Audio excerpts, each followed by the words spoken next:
When we talk about, even, folks who already own a home, right? People who may have purchased during the pandemic, secured that 2.75% or that 3.25 that they're holding on to, with clenched fists. Yep. We're hearing more and more and just seeing statistics from across the country from a debt perspective, where those folks, they bought a house, they secured an amazing interest rate, but the majority, or I shouldn't say the majority, there are many of them who realize the equity position that they had to leverage over the last 2 years since the pandemic, right? 2 or 3 years. So, they've gone ahead and taken advantage of that equity, taken out an equity line, to be able to clear out their other consumer debt or to take their family on that Disney vacation or, do whatever they needed to do with those funds. But those equity lines came with adjustable rate mortgages. Right. So with the interest rates adjusting the way that they have and creeping up, I'm correct to think that really blew that payment out of the water that was super affordable in the first place. Right, so they may have got into the equity line thinking, okay, it's just going to add $400 to my monthly payment. That's manageable. But since then, rates have doubled, plus. So now instead of $400, it might be $1,000 a month more, right? So now they're sitting there with this equity line. The funds that they took out are gone. And now they have this adjustable rate HELOC that, the payment that was affordable is now not affordable. Yeah. So while that 2.75 looks nice and shiny, we are really focusing on their life payments. So it's not just about the mortgage. It's you got to look at the debt as a whole for a family and really analyze, does it make sense to hold on to this 2.75 or does it make sense to sell, take the equity, pay off the HELOC, pay off the mortgage, pay off any other consumer debt, and then get into a new house at 6.5%, where their blended interest rate prior, although they had a 2.75% rate, it was probably more like 10 to 15% since credit cards are through the roof. HELOCs are 10%. I mean, it's more than just the shiny rate on your first mortgage. We really look at life payments as a whole. Yeah, so rather than fixating on that number and everything we see in social and just online in general, rather than fixating and holding on for dear life to that rate that we know is not going to be a realistic expectation in the future, rather than holding on to that and allowing yourself to drown because that $400 additional monthly payment is now $1,000 and has added $600 a month to your bottom line expenses.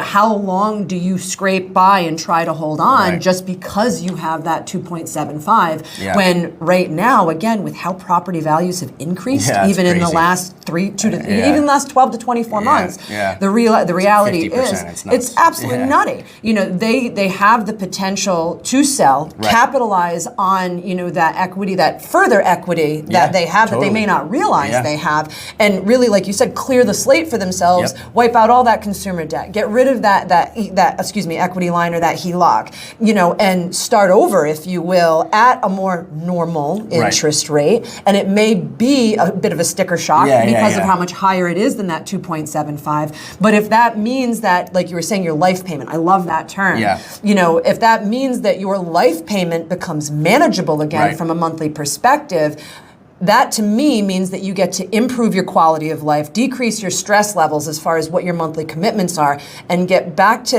actually enjoying being a homeowner again versus, trying to hold on for dear life because you took advantage of what was a favorable situation. But now is not. Exactly. The times have changed. Increased. Yeah, the thing that I always explain is I had a customer, just kind of puts it into perspective, that their payment was $1,500, right? Which is incredibly low because they had a 3% rate.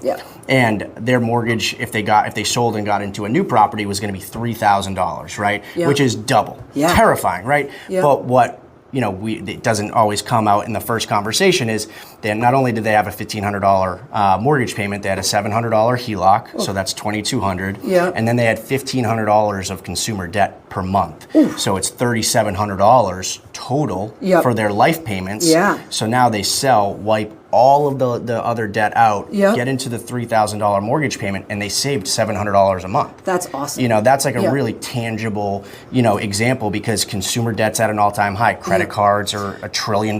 Student loans are even worse. So it's more to the story, and just looking at your mortgage payment versus the new mortgage payment is not a good enough analysis, and that's really where we come into play and just kind of give them that mindset of look at your life payments, don't just look at your mortgage payment. Yeah, and I think that absolutely does put a lot more in perspective for people, because I don't think people look at that bigger picture. Totally. It's always fixating on what that mortgage payment is Right. going to be, and in doing what, like the example that you just explained, in my mind, I immediately think too, and that also allows them to preserve their credit. Totally. So Massively. rather than chancing falling behind Yeah. on your credit card payments and starting to bring that credit score down that you worked Right. so hard for, and that you're going to need to qualify for another house if you yeah. choose to buy again. Right. If you rip the Band-Aid off, so Right. to say, now take advantage of the crazy market that we're seeing.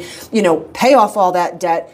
Make sure that you preserve your credit. Yep. When you do find yourself in that favorable position again, now you can get qualified Right, again. right, And take hopefully Exactly. that lower life payment that allows that to restore your quality of life in general.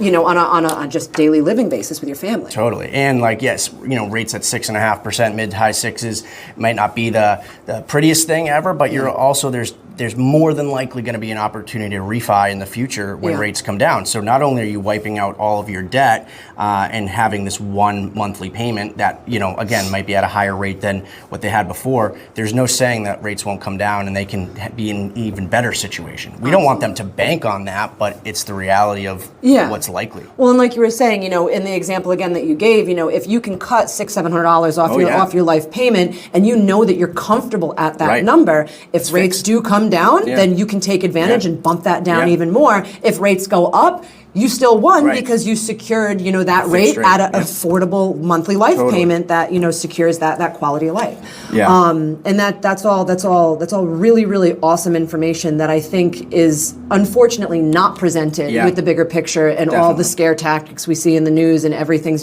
Chicken Little, the sky is falling. Yeah. It's just a shift in mindset and just thinking about it differently, because yes, a mortgage is probably your biggest debt, but it's most likely not your only debt. So, we look at ourselves as debt managers. That's how we have to look at it, because I'm not just looking at what's the mortgage, it's, how is this family as a whole, what can put them in the best situation possible. So it's a holistic approach. And I think that that's super important too, and I appreciate you making that point, because I feel that there are so many lenders that don't look at that bigger picture. And I tell all of my clients, if you sit down with a mortgage lender and part of your conversation is not them asking what your monthly budget needs to be in order for you to maintain and preserve your quality of life, in my opinion, you need to find a new lender. Yeah, simple as that. Yeah, they're not looking at that bigger picture for you and making sure that they're putting you in an advantageous position for your family.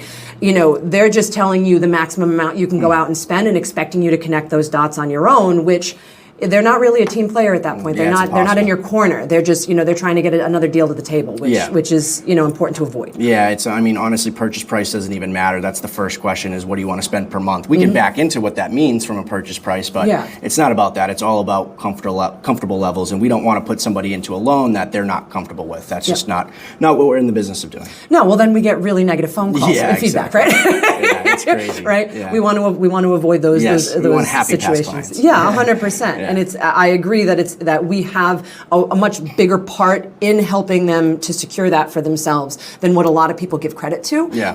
And what some professionals, in my industry and yours, who just don't take that perspective. And I think that's a very important point. Adam, thank you so much for taking the time. I can't tell you how valuable I hope that this is to everybody else. And I always learn something every time I chat with you too. Likewise. So it's always great to have you, and thank you so much. Thank you, Shannon. Absolutely.